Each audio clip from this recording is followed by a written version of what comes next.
নাম দেখে তো বুঝতেই পেরেছেন আজ বানাবো একটা হেলদি খাবার।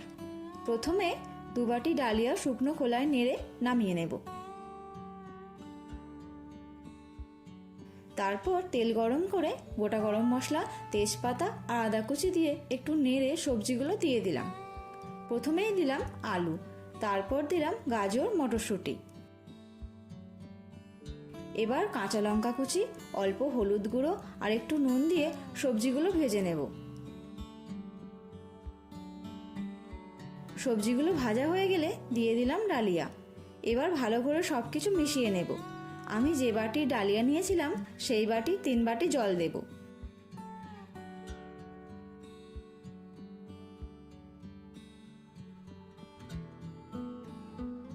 এবার পরিমাণ মতো নুন চিনি দিয়ে কিছুক্ষণের জন্য ঢেকে দিলাম। কিছুক্ষণ পর ঢাকনা খুলে দিয়ে দিলাম বাদাম আর ধনেপাতা কুচি।